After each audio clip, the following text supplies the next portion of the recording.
오늘 우리에게 주시는 이 말씀을 통해서 우리가 참 지혜를 얻고 하나님의 깊은 은혜를 누리게 되기를 주님의 이름으로 축복합니다. 오늘 우리가 사는 세상을 돌아보면 분명 마지막 때가 왔다라는 것을 알 수 있습니다. 성경은 마지막 때가 되면 일어날 일들에 대해서 이야기를 해주고 있는데요, 디모데후서 3장 1절에서 2절 말씀입니다. 그대는 이것을 알아라. 말세에 어려운 때가 올 것이다. 사람들은 자기를 사랑하고 돈을 사랑하고 잘난 척하고 교만하고 하나님을 모독하고 부모에게 순종하지 않고 감사할 줄 모르고 거룩하지 않다. 마지막 때에 일어나는 이 모든 일들을 경계해야 된다고 잠언은 줄곧 우리에게 말해주고 있었습니다. 하나님의 지혜를 사랑해야 한다. 그 말씀에 순종해야 한다. 하나님이 원하시는 사람은 불평과 화를 내지 않고 감사할 줄 아는 사람이다. 그리고 너의 부모를 공경해라. 잠언 1장부터 쭉 이어져 오는 말씀입니다. 근데 이와 반대로 말세가 되면 사람들이 자기를 사랑하고 돈을 사랑할 것이라고 합니다. 세상은 우선순위가 돈이 되어야 하고 최우선순위는 나가 되어야 한다고 주장을 합니다. 하지만 그리스도인은 이 말세에 일어나는 일들을 어떻게 받아들이고 반응을 해야 할까요? 오늘 우리가 읽은 본문은 우리 삶의 우선순위가 무엇이어야 하고 또 최우선순위가 무엇이어야 하는지를 가르쳐 주고 있습니다. 첫째로 우리 삶의 우선순위는 바로 이웃과의 관계입니다. 20절에서 22절 말씀을 한 목소리로 읽어보겠습니다. 시작. 가난한 사람은 이웃들에게도 따돌림을 당하지만 부자는 친구가 많다. 이웃을 멸시하는 사람은 죄 짓는 자요, 가난한 사람에게 친절을 베푸는 사람은 복이 있다. 악을 꾀하는 사람은 잘못된 길을 가지만 선을 계획하는 사람은 자비와 진리를 얻는다. 아멘. 이 말씀은 인간의 이기적인 성향을 단적으로 보여주는 말씀입니다. 대부분의 사람들이 자신에게 짐이 되고 부담이 되는 사람과의 관계는 꺼리는 반면에 부자에게는 유익을 구하기 위해 아첨해서 대한다라는 사실을 말해주고 있습니다. 그렇다면 가난한 자가 그 이웃에게 미움을 받는 이유가 무엇일까요?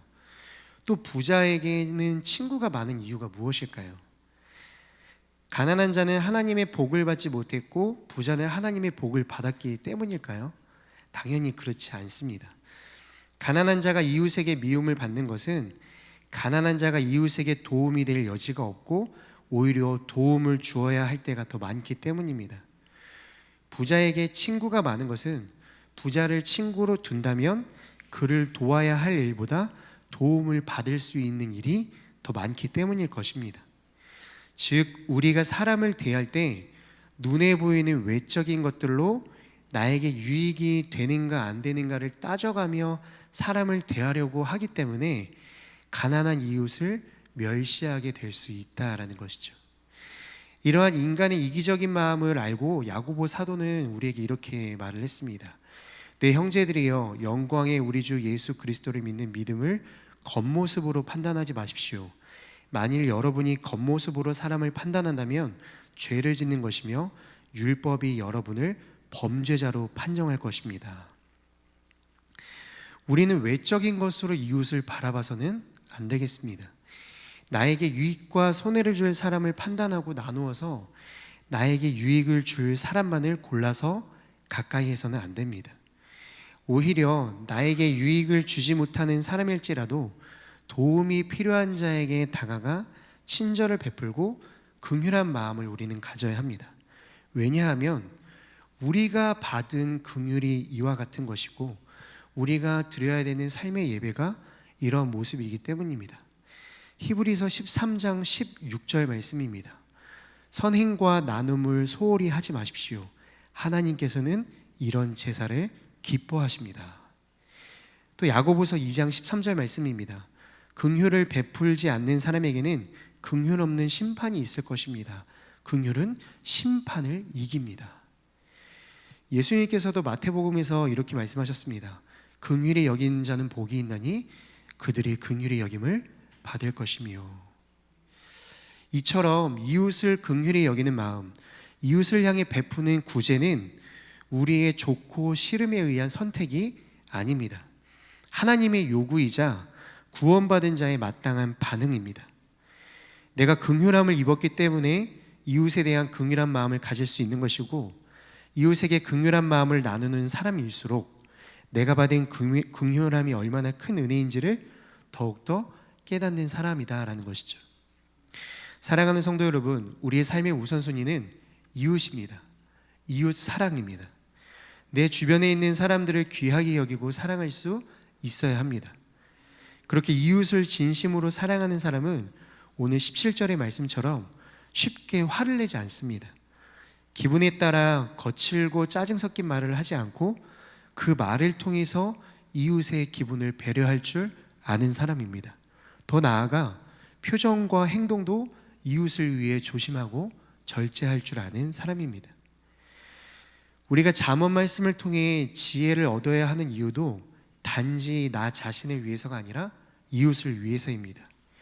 특히 가난해서 이웃들에게 멸시받는 사람들, 소외되는 사람들, 우리는 그들에게 다가가 그들을 돕는 진정한 친구가 되어 주어야 합니다. 이를 위해서 우리는 열심히 일을 해야 하는 것이죠.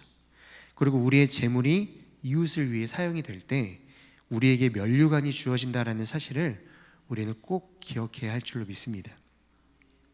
하나님은 우리가 이웃을 살릴 수 있도록 우리에게 입을 주셨습니다. 더 적극적으로 많은 이웃을 살릴 수 있도록 손과 발을 주셨습니다. 그러니 이웃이 먼저다라는 사실을 늘 기억하시면서 입과 손과 발을, 우리의 재물과 우리의 열정을 이웃을 위해서 후회 없이 사용할 줄 아는 저와 여러분들의 삶이 될 수 있기를 주님의 이름으로 축복합니다. 두 번째로 오늘 말씀을 통해 깨닫는 우리의 삶의 최우선순위는 바로 하나님과의 관계입니다. 26절과 27절 말씀을 함께 읽겠습니다. 시작. 여호와를 경외하는 사람에게는 강한 믿음이 있고 그의 자녀들에게는 피난처가 있다. 여호와를 경외하는 것은 생명의 샘으로 사람을 죽음에 덫에서 건져낸다. 아멘. 26절 말씀을 개역개정으로 보면 여호와를 경외하는 자에게는 견고한 의뢰가 있다라고 합니다. 견고한 의뢰가 있다라는 것은 언제나 믿고 신뢰할 만한 의뢰자가 있다라는 것입니다. 여기서 말하는 의뢰자는 누구일까요? 바로 여호와 하나님입니다. 우리는 세상을 흔히 광야에 비유를 하죠. 광야는 인간 혼자의 힘으로는 살아갈 수 없는 삭막한 땅입니다. 낮에는 모든 것을 다 태워버릴 정도의 뜨거운 태양이 있고 밤에는 살떨리는 추위가 있습니다. 또한 전갈과 독사와 같은 독충들이 곳곳에서 사람의 생명을 위협하거나 길이라도 잃거나 물이라도 떨어진다면 그 자체가 죽음을 의미하는 많은 위험이 도사리고 있는 곳이 광야입니다. 마찬가지로 이 세상에는 광야에 존재하는 위험들과 비교도 할 수 없는 수많은 위험들이 곳곳에 깔려 있습니다. 언제 어디서 위험 요소들이 튀어나와 우리의 생명을 빼앗아갈지 아무도 모릅니다. 이러한 세상에서 하나님께서는 당신을 경외하는 자를 안전하게 보호하시며 그들의 피난처가 되어주신다라고 말씀해 주십니다. 아버지 이삭과 형 에서를 속이고 장자의 축복을 가로챈 야곱은 형을 피해 기약 없는 도주를 시작하게 되었습니다. 언제 다시 고향 땅을 밟게 될런지 알 수 없을 뿐만 아니라 외삼촌 라반의 집까지 무사히 도달할 수 있을지도 장담할 수 없는 그런 도주가 시작이 된 것입니다.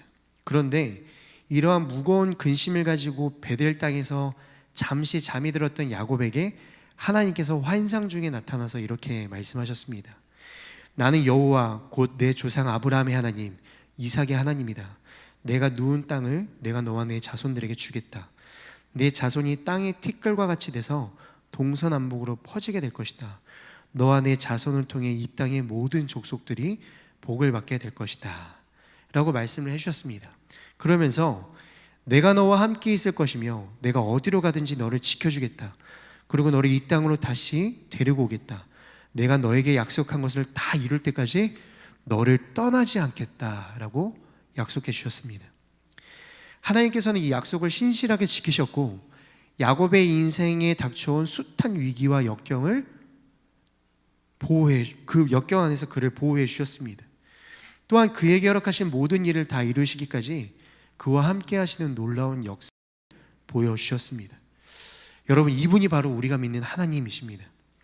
베델에서 야곱을 향해 말씀하셨던 하나님, 그 하나님께서 오늘 이 자리에 있는 우리 모두와 함께 하심을 믿습니다. 그리고 그 하나님의 도우심을 통해 광야와 같이 온갖 위험과 위기와 역경이 존재하는 이 세상에서 안전히 거하며 우리를 승리할 수 있게 해주심을 믿습니다. 사랑하는 여러분, 하나님의 도우심과 보호하심을 의지하여 담대하게 하나님의 거룩한 뜻을 성취해 나아가는 그런 온전한 삶을 살아가는 저와 여러분들이 될 수 있기를 주님 이름으로 축복합니다. 그러므로 우리의 삶의 최우선순위는 바로 여호와 하나님이십니다. 이웃이 우리에게 우선순위라면 우리의 최우선순위는 하나님이십니다. 우리가 이웃을 우선순위로 여기며 서로 사랑하기에 힘쓰고 화내지 않고 온유하게 말하고 행동해야 하는 이유는 우리를 구원하신 우리의 최우선순위이신 하나님이 우리에게 그렇게 하라고 명령해 주셨기 때문입니다.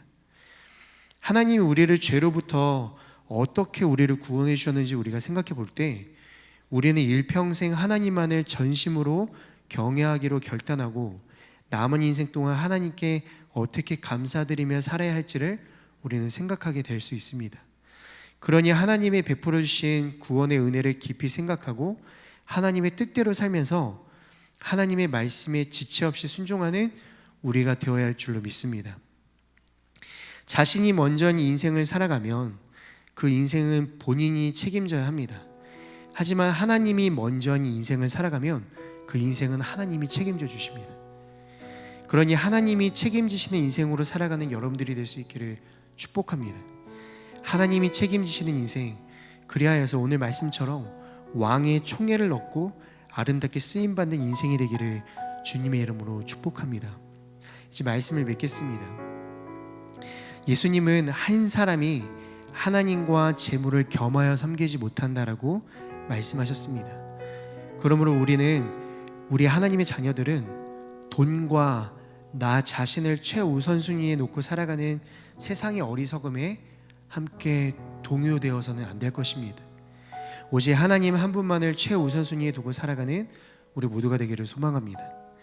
그리고 하나님이 명령하신 이웃 사랑에 더욱 힘쓰기 위해 오늘 우리에게 베풀어 주신 것들을 우리가 함께 나누고 또 우리에게 주신 달란트를 통해 또 이웃을 섬기는 복된 인생 되시기를 주님의 이름으로 축복합니다.